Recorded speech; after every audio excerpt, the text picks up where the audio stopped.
This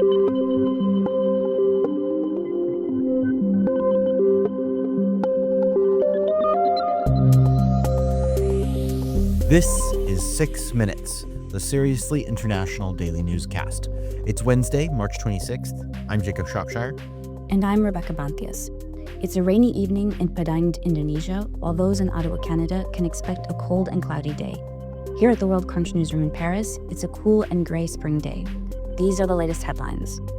Russia and Ukraine exchanged drone attacks after agreeing to sea and energy truces. Turkish protesters vowed to carry on after more than 1,400 are detained. And our daily quiz question comes from Mongolia's Gobi Desert.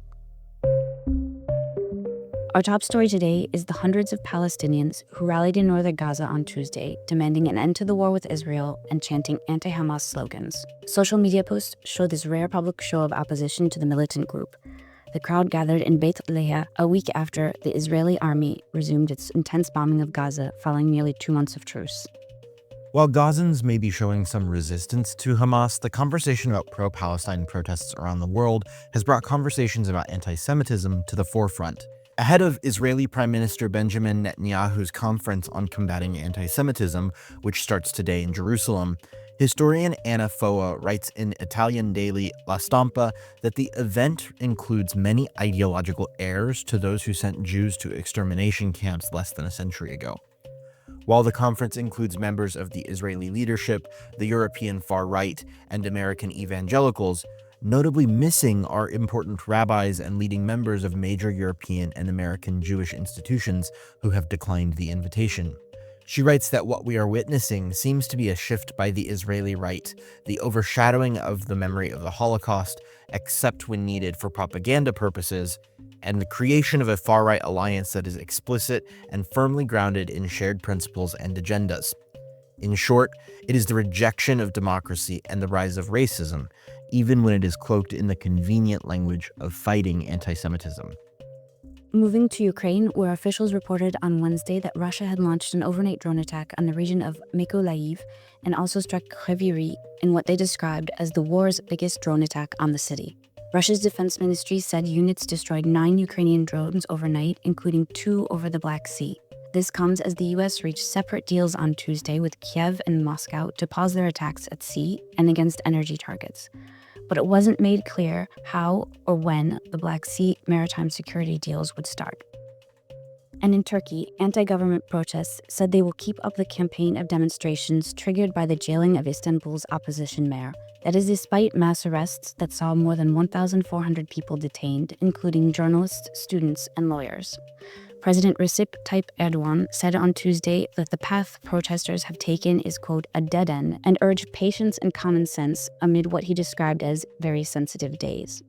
U.S. President Donald Trump signed a sweeping executive action on Tuesday that aims to overhaul federal elections, including requiring documentary proof of citizenship to register to vote and demanding that all ballots be received by Election Day.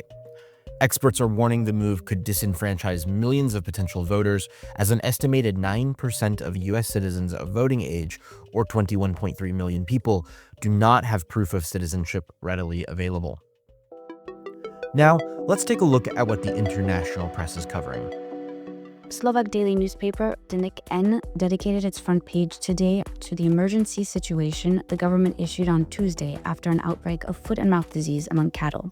Cases of the disease, which is particularly deadly to young livestock, were found on 3 farms in southern Slovakia. They followed reports of cases in Hungary in March.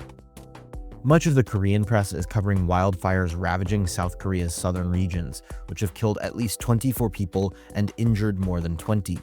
Thousands of firefighters and soldiers are struggling to control the blazes that are spreading rapidly, in part because of high winds.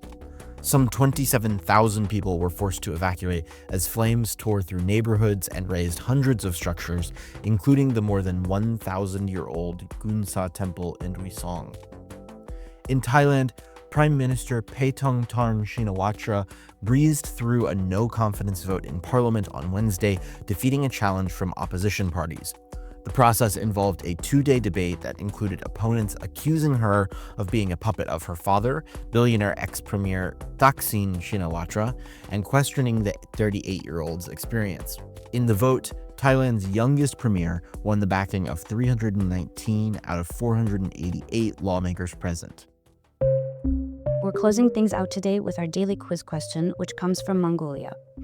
Scientists in the Gobi Desert have discovered a rare new species of dinosaur. What's special about it? Is it A, it has two-fingered hands, B, its neck is the longest among dinosaurs, C, it has 3 legs, or D, its feathers were pink? Scientists in Mongolia's Gobi Desert have discovered a new species of dinosaurs, which had 2 long curved claws. Experts believe that the species, which was able to stand on its hind legs, used its 2-fingered hands to grasp vegetation, but also for display, digging, or as formidable weapons. That's the latest from around the world. If you liked this podcast, we would really appreciate it if you could help us out with a follow, a share, and a 5-star rating on your preferred podcasting platform. For more of the best of the international press delivered exclusively in English, visit us at worldcrunch.com. We'll see you here tomorrow. À demain.